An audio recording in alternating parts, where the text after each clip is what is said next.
Hello guys, welcome back to my channel life with Prasanna. ఏంటి video స్టార్టింగ్లోనే vegetables చూపిస్తుంది అనుకుంటున్నారా? ఫ్రెష్గా దోసపిండి ఉంటే ఒకసారి కాకపోతే ఒకసారి నార్మల్ దోశలు ఏం వేసుకుంటాం, కొత్తగా ట్రై చేద్దామని మీకు కూడా అనిపిస్తుంది కదా. అలానే నాకు కూడా అనిపించింది. కొత్తగా ఎందుకు ట్రై చేయకూడదు అని సెజ్వాన్ దోశ ట్రై చేద్దామని అనుకుంటున్నాను. ఈ ఐడియా మీతో ఎందుకు షేర్ చేసుకోకూడదు అనిపించి వీడియో తీస్తున్నా. ఇంకా మొదలెడదాం. నా దగ్గర ఉన్న వెజిటేబుల్స్లో నేను టమాటో, కొత్తిమీర, onion, capsicum, grated paneer and cheese తీసుకున్నాను. మీ దగ్గర ఇంకా ఎక్స్ట్రా వెజిటేబుల్స్ ఉంటే క్యాబేజ్ అలాంటివి కూడా తీసుకోవచ్చు, బాగుంటుంది టేస్ట్. ఒక్కసారి ఈ రెసిపీ ట్రై చేసి చూడండి. తినేటప్పుడు ఆహా నెట్ఫ్లిక్స్లో కూడా పనికిరావు, మీకే అనిపిస్తుంది. ఇండియాలో ఉన్న వాళ్ళు అయితే కావాల్సినప్పుడల్లా బయటికి వెళ్ళి తింటారు. యూఎస్లో అలా కాదు కదా, ఏది కావాలన్నా ఇంట్లోనే చేసుకోవాలి. నేను చెప్పేది ఇండియన్ ఫుడ్ కావాలంటే. కొన్నిసార్లు మనం ఎంత కష్టపడి చేసుకున్నా మన చేతులతో మనం చేసింది అందు, వాడు చేసిందే అంతుంది. మీకు అంతేనా? Okay, coming to our dosa.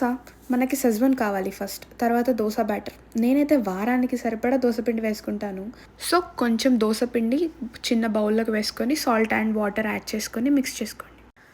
కొన్నిసార్లు ఈ దోశపిండి చూస్తే నాకు అనిపిస్తుంది నా లైఫ్ గుర్తొస్తుందేమో అని. ఎందుకంటే కొన్నిసార్లు స్మూత్గా వస్తుంది, కొన్నిసార్లు హార్డ్గా వస్తుంది, కొన్నిసార్లు ఫ్లఫీగా వస్తుంది. అబ్బా, దోశ బ్యాటర్లో కూడా ఇన్ని వెరైటీస్ ఉంటాయా అనిపిస్తుంది కదా మీకు కూడా. ఒకవేళ నా దోశపిండికి కనుక మాటలు వస్తే ఎంతసేపు కలుపుతావే, తొందరగా పెనం మీదే అంటుందేమో. ఎందుకంటే ఆల్మోస్ట్ ఒక 15 మినిట్స్ నుంచి నేను అలానే కలుపుతూ ఉన్నాను. నాకు అదొక ఆనందం, అలా కలుపుతూనే ఉంటాను నేను, ఏంటో ఆపమని చెప్పేంత వరకు.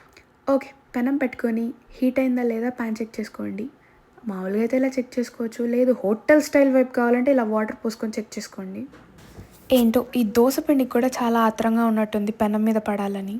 డ్యాన్స్ చేస్తూ ఉంది పిండి కూడా పెనం మీద, ఎందుకంటే కొంచెం లూజ్ అయినట్టుంది. మీరు చూసుకొని చేసుకోండి. ఐ థింక్ ఈ దోశ కూడా చాలా ఎక్సైటెడ్గా ఉందనుకుంటానండి. ఎప్పుడెప్పుడు గోల్డెన్ అవుతానా, ఎప్పుడెప్పుడు క్రిస్పీగా అవుతానా అని.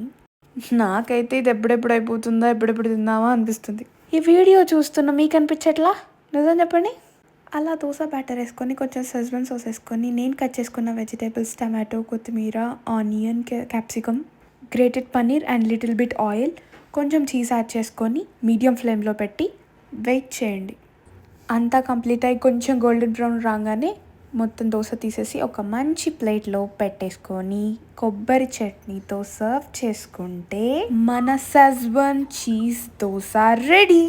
చలో ఇంకెందుకు టేస్ట్ చేద్దామా? బాబా బాబా బాబా, సూపర్ సూపర్ కదా, సూపర్ సూపర్. చీజ్ అలా చూస్తుంటే రెస్టారెంట్ స్టైలే గుర్తొస్తుంది. టేస్ట్ అయితే చాలా బాగుంది. పన్నీర్ సాఫ్ట్గా, చీజ్ మెల్ట్ అయిపోయి, దోశ చాలా క్రిస్పీగా, సెజ్వాన్ సాస్ చాలా కొంచెం స్పైస్గా, చాలా బాగుంది. అన్ని పర్ఫెక్ట్లీ సెట్. ఇది నేనే తినేస్తాను మా ఆలోచన ముందు, ఎందుకంటే ఇది పెట్టానంటే మాత్రం డెఫినెట్గా నన్ను బయటికి తీసుకెళ్ళి మానేస్తారు. Too good. ఐ హోప్ ఈ వీడియో అందరికీ నచ్చిందని అనుకుంటున్నాను. Do like, share and subscribe to